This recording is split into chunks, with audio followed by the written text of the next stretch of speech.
Bienvenue à tous les membres ouvriers pour un info-négo spécial entente de principe.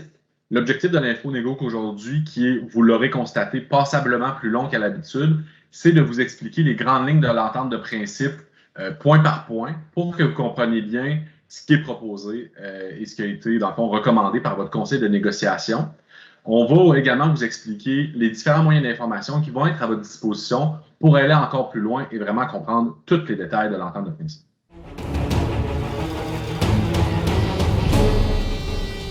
Bonjour Maryse, bonjour Pierre-Alexandre. Salut Julien. Bonjour. On est au sortir d'un conseil de négociation ouvrier où les délégués ouvriers ont analysé l'entente de principe qui avait été annoncée à l'ensemble des membres ouvriers et ils ont choisi de faire se prononcer leurs collègues, donc les membres ouvriers du syndicat de la fonction publique, sur l'entente de principe qui a été convenue par leur comité de négociation. Aujourd'hui, ça va être l'occasion d'analyser cette entente-là point par point. Marie, dans le fond, quelles sont les prochaines étapes qui vont amener là, les membres à se prononcer sur l'entente de principe? Alors, tu le dis, Julien, aujourd'hui, on fait un info-négo où on va présenter l'entente de principe. Ceci dit, tous les ouvriers vont recevoir au cours des prochains jours une lettre leur expliquant l'entente de principe pour eux. Alors, ils vont être en mesure d'apprécier l'entente de principe selon leur propre corps d'emploi, selon leur propre salaire. Qu'est-ce que veut dire cette entente de principe-là pour eux? Ensuite de ça, on fait aussi une espèce de résumé, si tu veux, du niveau sectoriel qu'il y a eu dans l'entente de principe. Et quelques jours plus tard, ils vont recevoir toujours par la poste les membres, parce que là, on se souvient que c'est les membres qui peuvent voter sur une entente de principe. Alors, si les gens parmi ceux qui nous écoutent ne sont pas membres, ben dépêchez-vous à aller remplir votre carte de membre. Alors, les membres vont recevoir par la poste toujours une procédure pour voter. Alors, dans le fond, le vote va être fait par une firme externe, mais dans cette lettre-là, ça va tout expliquer comment on fait pour voter, c'est quoi la procédure. On va même pouvoir voter par téléphone, etc. Donc, ça va être très, très simple de voter. Je pense aussi qu'il y aura des assemblées d'information, Maryse, pour les membres ouvriers. Oui, effectivement. Alors, les équipes régionales, donc les représentants régionaux sont présentement en train de planifier des sessions d'information. Alors, ça va être des sessions d'information qui vont être en personne. Donc, les ouvriers sont invités à participer à ces sessions d'information-là. On va en avoir partout sur le territoire de la province de Québec. On va faire aussi 2 webinaires. Alors, les gens qui n'auront pas pu participer à la session d'information, il va y avoir 2 webinaires qui vont être proposés. Alors, les gens pourront venir. Il y aura un membre de l'exécutif national qui va expliquer l'entente de principe. Et on aura aussi un soir pour une conférence téléphonique. Alors, si jamais quelqu'un dit « je n'ai pas été capable d'aller à mes sessions d'information, je n'ai pas d'ordinateur », bien, tu as au moins un téléphone, alors tu pourras te joindre à nous. Et par conférence téléphonique, on va pouvoir expliquer l'entente de principe, mais surtout répondre aux questions aussi. Alors, c'est ça qui est important, c'est de bien s'assurer que tout le monde a compris l'entente pour être en mesure de bien l'apprécier. Alors, on va commencer aujourd'hui, Maryse, dans l'info-négo, à tenter d'expliquer les grands aspects de l'entente de principe. Évidemment, on ne pourra pas aller dans tous les fins détails, mais comme tu l'as mentionné, il y a vraiment de multiples façons de s'informer sur l'entente de principe. Je pense que chaque membre pourra en connaître tout le détail. Je vous propose de commencer par une question qui préoccupe évidemment beaucoup les membres, qui est la question du salaire. Maryse, pourrais-tu nous expliquer sur les 3 années de convention, quelles sont les augmentations prévues là, pour les membres? Bon, ben d'une part, Julien, il faut que je te dise que la convention collective sera d'une durée de 3 ans. Je pense que c'est important de le dire. Alors, pour la première année de la convention collective, l'augmentation de salaire est la même pour tout le monde, c'est-à-dire 2 %. Pour la deuxième année de la convention collective, même chose. Alors, l'augmentation de salaire, elle est la même pour tout le monde et c'est aussi 2 %. Pour la troisième année de la convention collective, on arrive avec une modulation qui est différente dépendamment dans quel rangement je suis. Là, je suis obligée de faire un petit peu de pédagogie. Qu'est-ce qu'un rangement? Alors, tous les corps d'emploi des ouvriers sont dans des rangements. Alors, si chacun des corps d'emploi est évalué selon des facteurs, par exemple l'autonomie que ça prend, la qualification, le risque, etc. Et une fois qu'on a ces facteurs-là, on les additionne et là, on a des rangements. Vous allez voir que, donc, l'important, ça va être de trouver mon corps d'emploi par rapport à mon rangement. Puis, une fois que j'aurai mon rangement, bien, je vais être capable, dans un tableau qu'on va vous montrer, d'aller voir ça va être quoi votre augmentation de salaire. Donc, la logique de la dernière année, Marie, c'est pas que chaque groupe de travailleurs a la même augmentation de salaire. Comment a été déterminée cette augmentation de salaire-là? Est-ce que c'est arbitraire? Comment ça fonctionne pour la dernière année? Dans le fond, Julien, le gouvernement avait des priorités quand il a commencé sa négociation. Et ce qu'il souhaitait, c'était d'aider les plus bas salariés. Donc, plus ton rangement est bas, c'est-à-dire un rangement 2 ou un rangement 3, quand ton corps d'emploi est dans ces rangements-là, bien, ton augmentation de salaire va être plus importante parce que le gouvernement voulait aider les plus bas salariés. Donc, c'est pour ça qu'on arrive avec une modulation qui est différente dans la troisième année. Pierre-Alexandre, est-ce que tu pourrais nous présenter rangement par rangement, dans le fond, c'est quoi les augmentations de salaire puis leur effet cumulatif sur 3 ans, si on veut? Oui, avec plaisir, je vais vous expliquer ce tableau-là, dans le fond.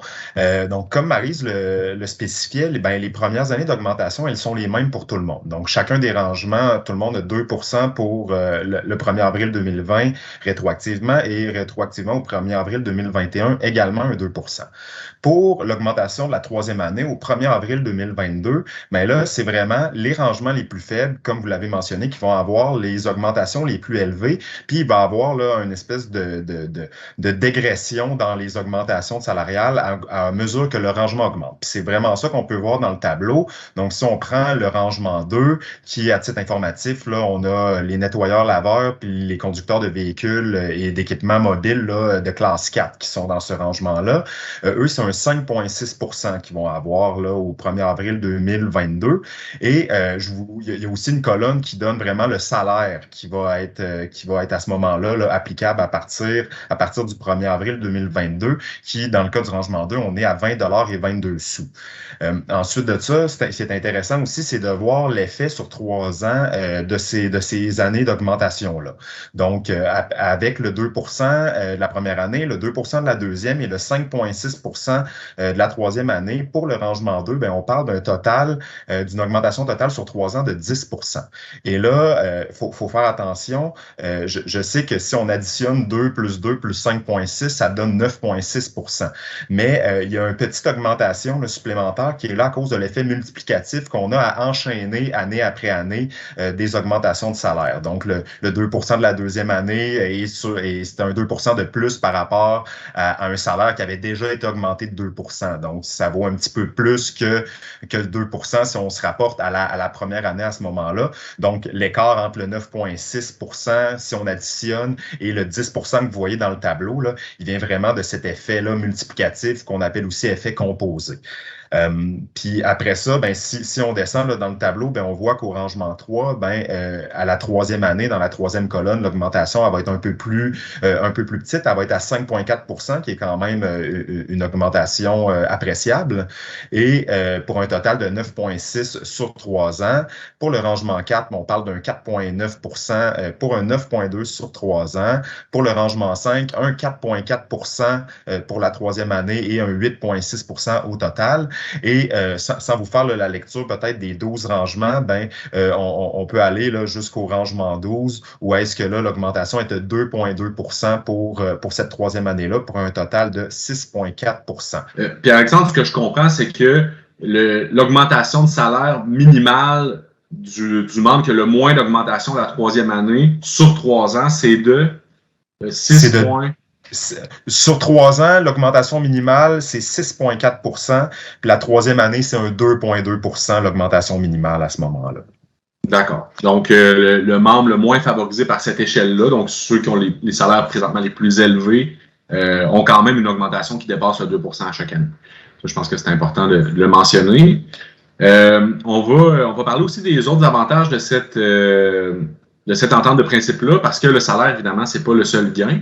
Maryse, peut-être que tu pourrais nous parler de la question des primes qui a été vraiment au cœur là, de la négociation. Oui, puis les montants forfaitaires aussi, Julien, il ne faudrait pas les oublier. Non. Alors, tu sais, au paramètre salarial que PA vient de nous expliquer, bien, il y a aussi des montants forfaitaires qui s'ajoutent. Alors, la première année, il y a un montant forfaitaire qui est dégressif dépendamment du rangement. Maintenant que tout le monde est familier avec ces rangements-là, alors il y a un montant forfaitaire qui part du rangement 2 qui est à 63 sous de l'heure. Et si je suis au rangement 12, représente 33 sous de l'heure. Alors, ça sera donné pour toutes les heures travaillées que j'aurais faites l'année précédente. Alors, le temps supplémentaire compte. Dès que j'ai travaillé, là, c'est des heures qui comptent.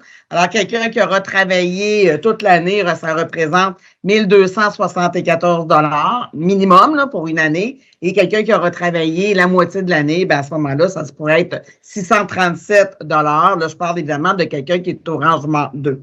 La deuxième année s'ajoute aussi à ça un montant forfaitaire. Alors là, pour la deuxième année, c'est 33 sous $ pour tout le monde.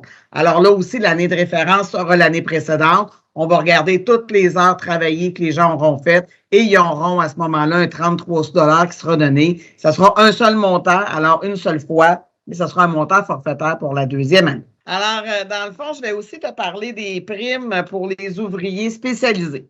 Alors, on se souviendra qu'à la dernière négociation, on avait des corps d'emploi qui ont eu une prime de 10 % pour pénurie de main-d'œuvre. Alors, on se souviendra des électriciens, des machinistes, des électriciens principaux, mécaniciens de machines fixes, etc. Pour nous, on avait une priorité de négociation. J'en ai tellement parlé dans les infos négo précédents. On trouvait qu'il fallait mettre les ouvriers, les mécaniciens et nos chauffeurs dans ces primes-là pour les ouvriers spécialisés. On disait, écoutez, il y a une pénurie dans ces corps d'emploi-là. Le ministère du Transport n'est plus capable d'embaucher. Fait qu'on ne comprenait pas pourquoi le gouvernement s'entêtait à ne pas mettre ces corps d'emploi-là dans les ouvriers spécialisés. Mais on a gagné. Alors, c'est vraiment un gain SFPQ qu'on est très fiers. Donc, oui, à ce moment-là, ces gens-là, donc, tous ceux qui avaient déjà la prime la conservent jusqu'au 30 septembre 2023. Et on vient ajouter les mécaniciens, les coquelics. Alors, c'est un vocabulaire que vous connaissez bien. Alors, ces gens-là auront aussi 10 % de prime. Ça partira à partir au moment où on aura déposé la convention collective au ministère du Travail et ça ira jusqu'au 30 septembre 2023. Vient s'ajouter à ça aussi les chefs d'équipe. Alors, les chefs d'équipe aussi auront cette même prime-là de 10 % pour les mêmes périodes que je viens de nommer. Alors, ça, c'est vraiment un beau gain SFPQ, puis on est bien content. Les trois groupes d'employés que tu mentionnes, le coquelec, mécanicien, chef d'équipe, ça représente à peu près quel pourcentage de l'accréditation des ouvriers en termes de nouvelles personnes qui gagnent une prime de 10 % supplémentaire? Pas compliqué, Julien, on parle du tiers. Alors, dans le fond, là, c'est le tiers de notre unité d'accréditation qui vient de bonifier leur salaire là, avec une prime de 10 %. Parfait. Est-ce qu'on pourrait parler également mettons, dans la même vague, du comité qui doit être créé pour les ouvriers de voirie, Maryse? Ben, c'est ça. Tu sais, Julien, nous, ce qu'on demandait, c'est que tous les corps d'emploi soient étudiés puis qu'on convienne que s'il y avait une pénurie, tout le monde aurait le 10 %. Bon, le gouvernement ne s'est pas rangé à nos arguments, il n'était pas là. La dernière fois, dans la dernière négo, on avait forcé pour justement nos mécaniciens, nos chauffeurs, on avait mis un pied dans la porte, puis là, ça a porté fruit. Alors là, ce qu'on vient de faire, on va mettre aussi un pied dans la porte pour nos ouvriers de voirie. Alors, ce qu'on s'est entendu avec le gouvernement, c'est de dire on va créer un forum, on va étudier ce corps d'emploi-là par rapport à la pénurie, puis on va faire des constats. Les constats seront peut-être conjoints ou non avec la partie patronale, on verra. Puis, dans le fond, le but, ce qu'on veut, c'est qu'à la prochaine négociation, si la pénurie est prouvée, bien évidemment, ça sera, on aura le pied dans la porte, puis là, ça sera d'ouvrir la porte, la grande bay window finalement, c'est ce qu'on souhaite. C'est un peu un nouveau combat qui commence pour le SFPQ là, sur ce corps d'emploi-là. En fait, Julien, moi, je l'ai toujours dit, là, du moment où tu termines une négociation, tu es déjà en train de commencer ta prochaine. Là. Fait qu'alors, pour les ouvriers de voirie, c'est ce qu'on fait. C'est clair. Peut-être, Marie, tu pourrais nous parler de la question des assurances. C'est aussi, je pense, au cœur des préoccupations de nos membres. Oui, bien, les assurances, on le sait, hein, on l'a toujours dit, on voulait mettre l'argent dans nos poches. Puis j'ai toujours dit que la façon de le faire, il y a le salaire, bien sûr, mais c'est pas juste ça. Entre autres, des assurances, plus l'employeur va cotiser au régime d'assurance, plus je vais mettre de l'argent dans les poches. Alors, il a fini par comprendre. Fait que donc, la part de l'employeur qu'on retrouve dans notre convention collective, là, la part mensuelle se triple. Alors, dans le fond, pour les montants individuels, les régimes individuels, on sait que l'employeur paye présentement 8 $ par mois. Il va payer 24 $ par mois. Puis pour le familial, il paye présentement 20 $ par mois, l'employeur. Là, il va en payer 60. En contrepartie de ça, on se souviendra qu'à la dernière négociation, il y avait une lettre administrative où l'employeur disait je vais dans le fond, vous donner un montant d'argent. On parlait de 4,03 millions par année. Alors là, dans le fond, on retire cette lettre administrative-là, puis on vient mettre ces montants-là dans la convention collective. Puis Julien, je tiens à rassurer tout le monde, là, c'est plus payant pour nous, ce qu'on vient de négocier là, puis d'obtenir, que la lettre administrative qu'on avait qu'on avait héritée de la dernière négociation. Là. Au net, Maryse, est-ce que tu pourrais nous dire à peu près combien de millions de dollars là, pour les employés de la fonction publique représentés par le SFPQ, ça représente le gain, là, quand on fait le gain qu'on a fait, moins le retrait de la lettre administrative, on a été chercher combien de dollars avec ça là, du côté de le gain pour la masse salariale totale, là, c'est d'environ 3,1 millions. Puis là, je regarde PA, si j'aère le PA, ramène-moi, là, n'hésite surtout pas, parce que c'est les chiffres à PA, hein. Moi, là, je peux vraiment pas me donner là, de crédit là-dedans. C'est vraiment les chiffres à PA. Parfait. Ça représente quand même un montant important là, qui va être supplémentaire à ce que l'employeur contribuait déjà pour les différents membres de fonction publique du SFP. Oui, puis tu sais, je me rappelle pas la dernière fois que ça a grimpé aussi. Tu sais, tant que ça, mettons, là. Tu sais, il réussissait toujours à y arracher un 20 cents, là. Mais là, tripler la part de l'employeur, là, je t'avoue qu'on était bien content là aussi. Oui. Un autre point important, Maryse, là, qui revient quand même d'une négo à l'autre, c'est la question des 44-48. Je comprends que ça fait aussi partie de l'entente de principe. Oui, absolument. Alors là aussi, l'employeur a accepté de faire une opération 44-48.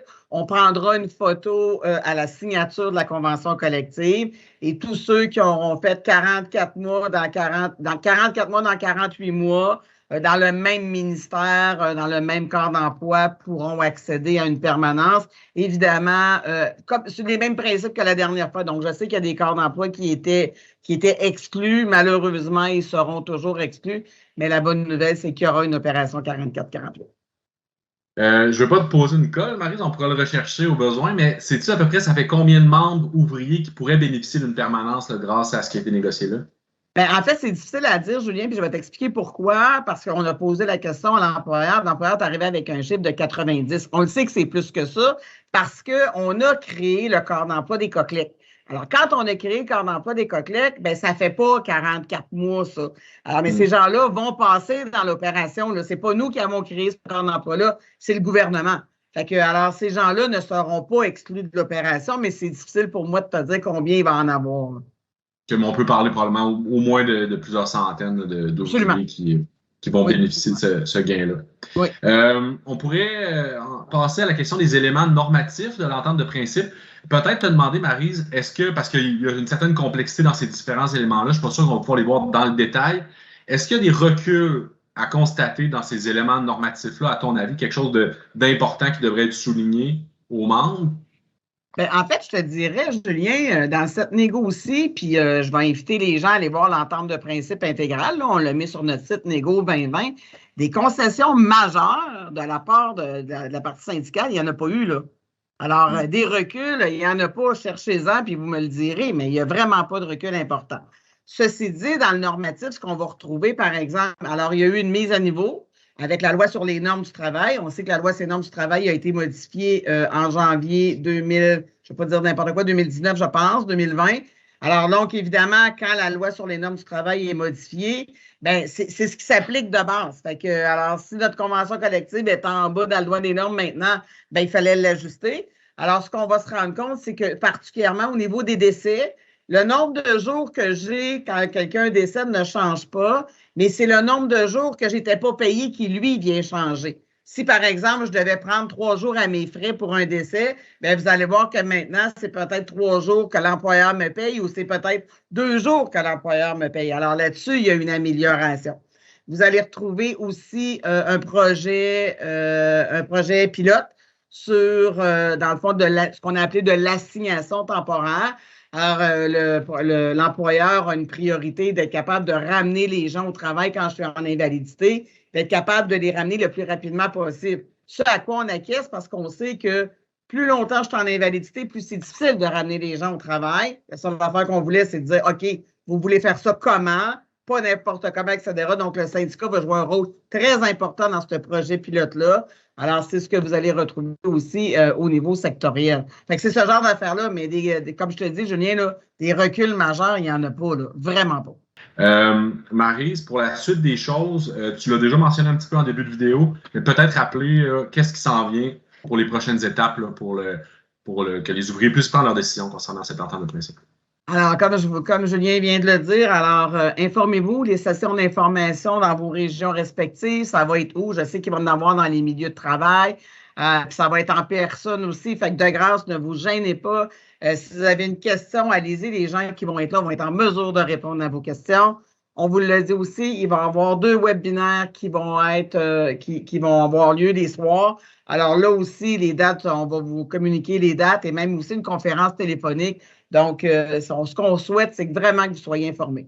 Vous allez recevoir aussi par le courrier, donc tout le monde à la maison, une lettre, alors avec un feuillet explicatif de l'entente de principe, ce qu'on vient de vous parler cet après-midi, pendant l'InfoNégo, pardon. Alors là, dans le fond, vous allez avoir ces informations-là et dans la lettre, on va vraiment la personnaliser pour vous. C'est-à-dire, Maryse Rousseau, tu occupes tel corps d'emploi chez les ouvriers. Alors, l'entente de principe pour toi au niveau de ton salaire, ça représente quoi? Alors, on est capable de faire ça aujourd'hui avec la magie de la technologie. Fait que voilà. Et la période de vote, bien, comme je le disais aussi, un deuxième envoi postal, cette fois-ci seulement pour les membres. Alors, je le répète. Donc, si vous n'êtes pas membre et vous voulez vous prononcer, allez remplir votre carte de membre. Alors, et là, par la poste toujours, toute la procédure pour voter. Puis la période de vote, Julien, là, ça va être du 7 au 10 septembre. Donc, toutes les sessions d'information vont être faites à ce moment-là. Et entre le 7 et le 10 septembre, les gens vont pouvoir voter. Et comme je te disais, c'est une firme externe qui va chapeauter le tout. Voilà. Bon, je pense qu'on peut rappeler aux ouvriers que cette décision-là, elle leur appartient. Tu as souligné à de nombreuses reprises l'importance de prendre tout le temps, d'aller chercher l'information, de voir vraiment ce que cette entente-là représente pour soi, pour ses conditions de travail, les conditions de travail de ses collègues. Puis ce qu'on souhaite, je pense que c'est que les ouvriers prennent une décision des ouvriers pour les ouvriers en toute connaissance de cause. Peut-être rappeler également, tu l'as mentionné, que pour aller signer sa carte de membre, comme tu as invité les ouvriers à le faire, ils peuvent se rendre sur le site du SFPQ et la signer électroniquement. Ça se fait en 2 clics, c'est très rapide. Donc, ça leur permettra après ça de pouvoir exprimer leur vote là, sur l'entente de principe. Absolument. Mais écoute, j'espère qu'on aura été clair. Et puis, si on ne l'a pas été assez, ben, on le sera dans tous les autres outils d'information qu'on transmettra aux ouvriers là, pour l'entente de principe. Je tiens à vous remercier, Maryse, Pierre-Alexandre, là, pour votre travail. Puis, ben, on dit bon vote à tous les ouvriers qui nous écoutent. Merci, Julien. Merci d'avoir été des nôtres. On vous rappelle que si vous avez des questions concernant l'entente de principe, vous pouvez nous écrire à communication@sfpq.qc.ca. Et n'oubliez pas, si ce n'est pas déjà fait, de prendre votre carte de membre sur le site du SFPQ, sfpq.qc.ca.